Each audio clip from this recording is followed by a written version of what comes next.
Hello friends, welcome back in this session. So in this session we are going to understand Sonar Cube, how it works. We'll see the installation of the Sonar Cube, how we integrate with the Jenkins, and we'll see the sample project where we'll generate the static analysis report using the Sonar Cube. So let's start without wasting time. So this is Sonar Cube, the site where we get the information about what is Sonar Cube, how it works, what kind of language it gives the support for the static analysis, and the different kind of test coverage and execution, how it works.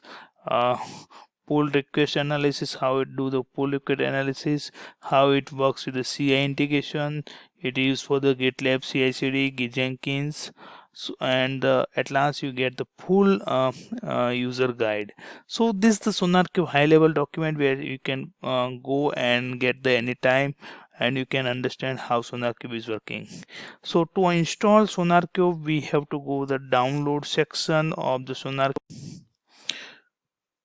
So installation step is very easy. Just install your Docker in your system and simply just run this command to get the SonarQube latest image.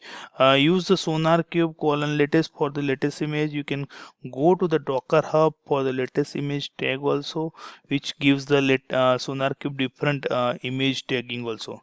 So simply you can use the Docker pour SonarQube for the latest SonarQube image. You can find the different tags here for the SonarQube if you want to specific version. So simply just run this command and your SonarQube will be run on the local host 9000 port. So this is a very easy installation, and default user name and credential is the admin. Then you can configure with your own user and configuration. Let's wait for a while. We'll go to the understand the configuration part of also in this session. Before that, let's move to the Jenkins, how SonarQube integration part is working with the Jenkins. So I'm here in the Jenkins side, and in Jenkins we'll go to the manage Jenkins, and in the plugin section we have to install the SonarQube plugin. So SonarQube scanner for the Jenkins I have already installed, but just you have to install this plugin. There is only one plugin available for the SonarQube name, so you can install this plugin, and here if you click here you will get the details of your plugin including the documentation.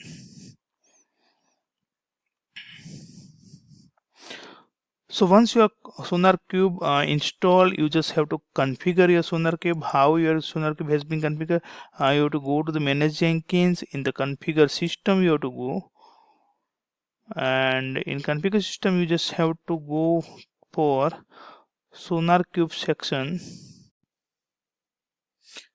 So here you have to pass the SonarQube identifier. You can make any name. This name is referenced while configure your Jenkins pipeline or Jenkins project.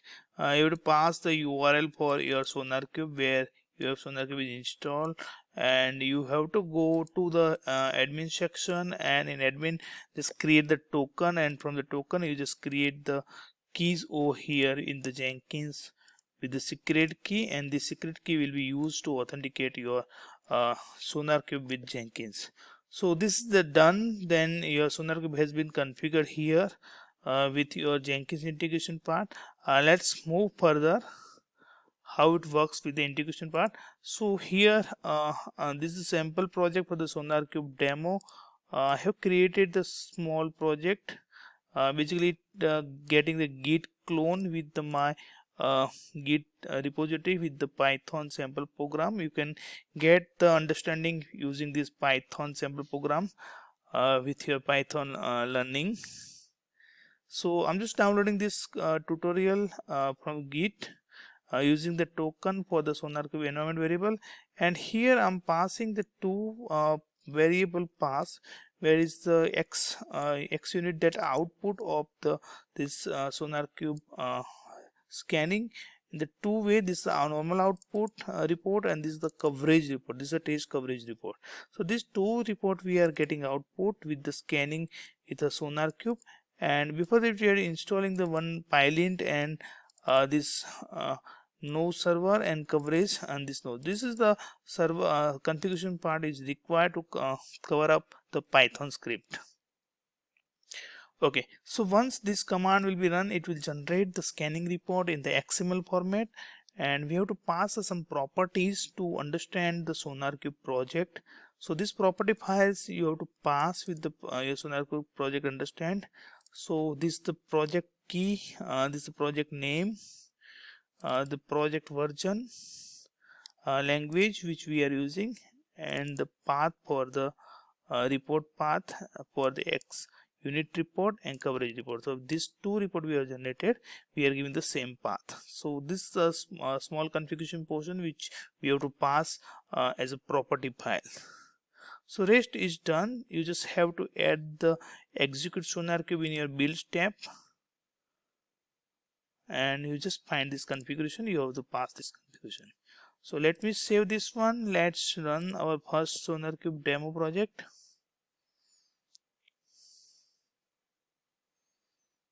So project is running over. You can go to console log. So the download is cloning is done. Then SonarQube scanning will start. Okay, so scanning has been done. You can see here all the sensor configuration scanning has been started, and here scanning is done. Now its analysis is also successful. Then it will upload the report in your SonarQube server. So let me go to the server here, and this is a Python sample server upload. You can see this the information of your code. So how many bugs finded, overall code issues, there is a 7 issues, no vulnerability, 6 security hotspots, the depth of 41 minutes. You can see this 8 code smell level, the maintainability issues. So these are different kind of dashboard presented by the SonarQube. In issue section you will find the detail of your issue. So this is the issue. You can see statement doesn't produce the expected result. Once you click here, it will show the actual error in your code. You can change this error to the different level of required. You can update, you can assign your, if it's the bug you want to assign some user, you can simply assign your bug to any user. This is the issues level. If you go to the security level, it will identify the security level issue. So here I have given the simply open password. This is the security breach. So this is the high level by issue you have to identify, and now you have to fix immediately. So weak cryptography, that also you can see. So this is the weak cryptography issues. It's a low security issues also you can see. This is a low security issues. In the major level you can find the different level of issues, the risk level, the high risk, low risk. At last you can find in which module there is a issue. This is the overall summary of your course. So this module has how many lines, how many bugs. So this you can get again the good report over here. So this is basically code analysis tool where you can find complete your code analysis through the SonarQube. SonarQube is also doing the OWASP top 10 attacks security scanning also. So this is a very good tool with configuration part of your static analysis. So this will can be integrate with your build integration part. It is part of your CI integration.